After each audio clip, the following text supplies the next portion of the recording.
जादुई खिलौना। बहुत समय पहले की बात है। रामनगर गांव में एक रुनझुन नाम की लड़की अपने माँ बाप के साथ रहती थी। वह बहुत ही मासूम और कोमल दिल की थी। एक बार रुनझुन अपने माँ बाप के साथ मेले में जाती है। तभी उसे एक खिलौने वाला दिखता है। माँ देखो, वहाँ खिलौने वाला सुंदर सुंदर खिलौने बेच रहा है। मुझे भी खिलौने दिला दो ना। रुनझुन की माँ का नाम शीला है। ठीक है बेटा, चलो। जब रुनझुन खिलौने बेचने वाले के पास पहुँचती है, तब उसकी नजर एक सुंदर गुड़िया पर पड़ती है। देखो माँ, यह गुड़िया कितनी सुंदर है, मुझे यह दिला दो। ठीक है बेटा, आपको जो पसंद आए आप ले लो। फिर रुनझुन उस गुड़िया को ले लेती है। घर आने के बाद रुनझुन अपना पूरा दिन उस गुड़िया के साथ ही बिताती है। रुनझुन अपनी उस गुड़िया का नाम नंदा रखती है। वह उससे बहुत ही प्यार करती है और उसको हमेशा अपने साथ लिए रहती है। शीला को रुनझुन की यह आदत पसंद नहीं आती। रुनझुन, जब देखो तुम अपनी गुड़िया को लेकर खेलती रहती हो, थोड़ा पढ़ाई भी कर लिया करो। मगर रुनझुन पर शीला की इन बातों का कोई असर नहीं होता। फिर उसकी माँ शीला तंग आकर रुनझुन की गुड़िया को ले जाकर बाहर एक बड़े से गड्ढे में फेंक देती है। जब गुड़िया गड्ढे में गिरती है तो उसकी आंखों से आंसू गिरने लगते हैं। इधर रुनझुन अपनी गुड़िया नंदा को जब अपने पास नहीं देखती तो वह बहुत रोने लगती है। रुनझुन के रोने की आवाज जब गुड़िया के कानों तक जाती है तो वह जादुई गुड़िया उस गड्ढे से निकलकर रुनझुन के पास पहुंच जाती है। मत रो रुनझुन, देखो मैं वापस आ गई। जब रुनझुन नंदा को अपने पास देखती है तो वह खुशी से उछल पड़ती है। नंदा, तुम कहाँ चली गई थी? मैं तुम्हें कब से ढूंढ रही थी। अब तुम मुझे बिना बताए कहीं मत जाना। ठीक है। तभी शीला देखती है कि रुनझुन उस गुड़िया के साथ फिर से खेल रही है। मैं तो इस गुड़िया को गड्ढे में फेंक कर आई थी, फिर यह गुड़िया यहाँ कैसे आ गई? अच्छा, लगता है रुनझुन उसे गड्ढे से निकाल कर ले आई है। शीला रुनझुन के पास जाती है तो देखती है रुनझुन उसे अपनी गोद में लेकर प्यार करती है। रुनझुन, तुम्हें एक बार में समझ नहीं आता? यह तुम्हारे पढ़ाई करने का समय है और तुम जब देखो इस गुड़िया के साथ खेलती रहती हो। फिर शीला नंदा को रुनझुन के पास से लेकर जादुई गुड़िया नंदा को जमीन पर पटक देती है। यह देखकर रुनझुन जोर जोर से रोने लगती है। माँ, आपने नंदा को इतनी जोर से जमीन पर क्यों पटक दिया? क्या आपको पता नहीं कि खिलौनों में भी जान होती है? शीला रुनझुन की बातों पर ध्यान नहीं देती और गुस्से में वहाँ से चली जाती है। फिर रुनझुन नंदा को रोते हुए जमीन से उठाती है। नंदा, माँ ने तुम्हें इतनी तेजी से पटक दिया, तुम्हें बहुत दुखा होगा ना? मैं तुमसे माँ की तरफ से माफी मांगती हूँ। फिर रुनझुन नंदा के शरीर को अपने हाथों से सहलाने लगती है। कोई बात नहीं रुनझुन, मगर यह तुम्हारी पढ़ाई करने का समय है। आज से तुम थोड़ा वक्त पढ़ाई के लिए भी निकालना। फिर उस दिन के बाद से रुनझुन हर रोज सुबह उठकर नंदा के साथ पढ़ाई करने लगती है। जब शीला रुनझुन को सुबह उठकर पढ़ते हुए देखती है तो बहुत खुश होती है। अरे वाह, आज तो रुनझुन खुद से सुबह सुबह उठकर पढ़ाई कर रही है। यह तो बहुत अच्छी बात है। रुनझुन पढ़ाई में बहुत तेज हो जाती है। शीला को इस बात की बहुत खुशी होती है। एक दिन रुनझुन रात को सोई रहती है। तभी उसके पास अचानक एक सांप उसे काटने आता है। जैसे ही सांप रुनझुन को काटने के लिए जाता है, तभी उसकी जादुई गुड़िया उस सांप को अपने हाथों से जकड़ लेती है और उस सांप को अपनी जादुई शक्ति से मार देती है। फिर सुबह जब रुनझुन के माँ बाप मरे हुए सांप को गुड़िया के हाथों में लपटा हुआ देखते हैं तो आश्चर्य में पड़ जाते हैं और सोचते हैं कि अगर आज यह गुड़िया न होती तो सांप जरूर रुनझुन को काट लेता। बेटा रुनझुन, तुम ठीक हो ना? हाँ माँ, मैं बिल्कुल ठीक हूँ। जब तक नंदा मेरे साथ है मुझे कुछ नहीं होगा। आप बिल्कुल चिंता मत करो। हाँ बेटा, अगर आज यह तुम्हारी गुड़िया नहीं होती तो यह सांप तुम्हें काट लेता। लगता है भगवान ने इस गुड़िया को तुम्हारी रक्षा के लिए ही भेजा है। फिर कुछ दिन बीतते हैं। रुनझुन अपनी माँ से बाहर घूमने की जिद करती है। माँ, चलो आज कहीं बाहर घूमने चलते हैं। मैं हमेशा घर में रहकर ऊब गई हूँ। ठीक है बेटा, चलो आज हम बाहर घूमने चलते हैं। फिर रुनझुन अपने माँ बाप के साथ एक बगीचे में घूमने जाती है। बगीचे में वहाँ सुंदर सुंदर फूल खिले रहते हैं जो रुनझुन को बहुत भाते हैं। वहाँ का हरा भरा वातावरण उसको बहुत अच्छा लगता है। तभी एक तितली फूल पर आकर बैठती है। रुनझुन उस तितली को पकड़ने के लिए दौड़ती है। फिर तितली फूल पर से उड़कर दूसरे जगह जाने लगती है। फिर रुनझुन पीछे पीछे तितली को पकड़ने के लिए जाती है। तभी उसकी नजर एक नदी पर पड़ती है। माँ, क्या मैं नदी के पास जा सकती हूँ? ठीक है, जाओ, मगर किनारे पर ही रहना, नदी बहुत गहरी है। अगर तुम अंदर गई तो तुम डूब जाओगी। तुम्हें तैरना भी नहीं आता। ठीक है माँ, मैं किनारे पर ही रहूंगी, अंदर नहीं जाऊंगी। जब रुनझुन नदी के पास जाती है तो नदी का ठंडा ठंडा बहता हुआ पानी देखकर नदी के अंदर जाने का मन होता है। फिर वह धीरे धीरे नदी के अंदर जाते जाते नदी की गहराई तक चली जाती है। तभी अचानक रुनझुन नदी में डूबने लगती है। माँ, बचाओ मुझे, मैं नदी में डूब रही हूँ। जब शीला रुनझुन की आवाज सुनती है तो वह दौड़कर नदी के पास आती है।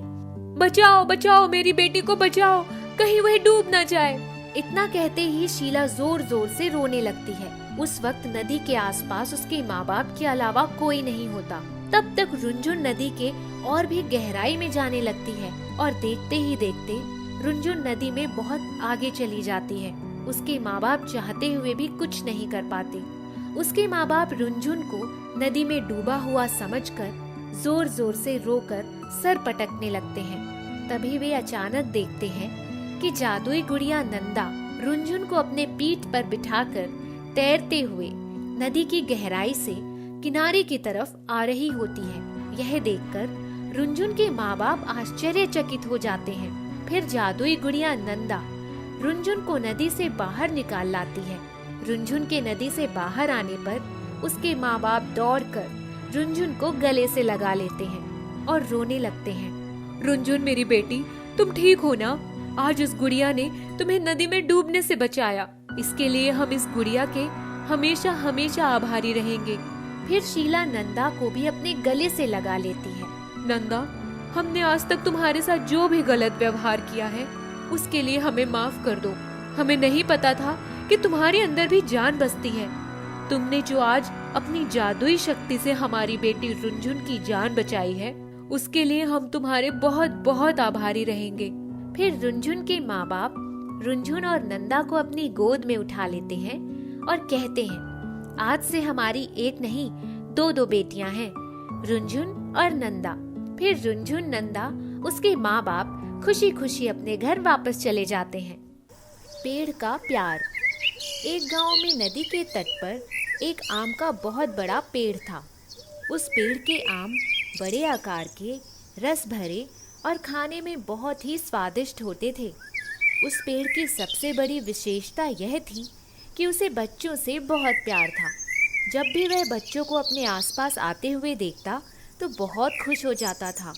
गांव के सारे बच्चे उस पेड़ पर चढ़ते, झूलते और उसका फल भी खाते थे। वे जब खेलकर थक जाते तो घनी छाया के नीचे बैठ जाते थे। एक दिन सवेरे बहुत सारे बच्चे पेड़ के नीचे आ गए और वह खुशी से झूम उठा। आओ आओ प्यारे बच्चों, मीठे मीठे मेरे फल खाओ, मेरी डाल पर बैठकर झूला झूलो, मेरे साथ बातें करो, खेलो और मौज मनाओ। सभी बच्चे पेड़ पर चढ़कर खेलने कूदने और फल खा रहे थे। अचानक एक बच्चे का पैर फिसला और वह नीचे गिरने ही वाला था कि आम की एक डाली ने झुककर उसे जैसे अपने गोद में थाम लिया हो। संभाल कर, तुम्हें चोट तो नहीं लगी? अरे नहीं नहीं, मुझे ऐसा लगा जैसे किसी ने मुझे अपनी गोद में थाम लिया हो। आपके डाल और पत्तियों का स्पर्श मुझे बहुत अच्छा लगा। मैं यह अच्छी तरह से जानता हूँ कि आपकी डाल पर चढ़ने वाला कोई भी बच्चा आज तक नीचे नहीं गिरा। मैं भला अपने प्यारे बच्चों को कैसे गिरने दूंगा। अच्छा बेटा, यह बताओ तुम्हारा नाम क्या है? मेरा नाम अमोल है। आपके पेड़ के आम मुझे बहुत अच्छे लगते हैं। क्या मैं रोज आम खाकर आपके डालियों पर झूल सकता हूँ? हाँ हाँ, क्यों नहीं, मुझे खुशी होगी। कुछ देर बाद सारे बच्चे वहाँ से चले गए। अमोल अकेला पेड़ की डाल पर बैठकर झूलता रहा। अमोल, क्या तुम्हें घर नहीं जाना? क्या करूँगा घर जाकर? नानी अस्पताल में है और घर में कोई नहीं है। शाम को मैं भी अस्पताल में उन्हें देखने जाऊंगा। तुम्हारे मम्मी पापा? मेरे मम्मी पापा अब इस दुनिया में नहीं रहे। एक बार गांव में बाढ़ आई, वे दोनों मुझे बचाने के लिए गए और डूब गए। मैं एक मोटी लकड़ी पर बैठकर बच गया। मेरी नानी ने मुझे पाल लिया। अब वो बेचारी भी बीमार हो गई हैं। अमोल, तुम चिंता मत करो, वह ठीक हो जाएगी। अब यह बताओ, क्या तुमने खाना खाया? हाँ, खिचड़ी बनाई थी, थोड़ी सी खा ली। फीकी लग रही थी, इसीलिए ज्यादा नहीं खा पाया। भूख लगी थी, लेकिन आपके रसीले आम से मन और पेट दोनों भर गया। जाते समय कुछ आम अपने साथ ले जाना। अस्पताल में अपनी नानी को भी खिला देना। हाँ, अब बैठो मेरी छोटी डाली पर और खूब मजे से झूलो। मेरे पत्ते की पिपहरी बनाकर बजाओ, बहुत मजा आएगा। अमोल छोटी डाली पर सवार हो गया और वह अपने आप उसे झुलाने लगी। उसने आम की पत्ती तोड़ी और उसे गोल गोल करके एक कांटा फंसाकर पिपहरी बनाकर बजाने लगा। वह बहुत खुश हो गया। कुछ देर के बाद अनमोल को नींद आ गई और वह डाली से लिपटकर सो गया। डाली उसे झूला झुला रही थी। शाम हो गई। अमोल, उठो, आंखें खोलो, तुम्हें अस्पताल भी जाना है, नानी को आम खिलाना है। अरे हाँ पेड़ जी, आपने झूला झुलाकर सुला ही दिया। हाँ, सही कह रहे हो। मैंने पके आम गिराए हैं, इन्हें उठा लो और जल्दी से अस्पताल चले जाओ। अरे वाह, आपने मेरा काम आसान कर दिया। आम ही आम सरे आम कर दिया। अमोल ने मुस्कुराते हुए सभी पके हुए आम उठा लिए और लेकर अस्पताल पहुंच गया। आ गए बेटा, तुमने कुछ खाया कि नहीं?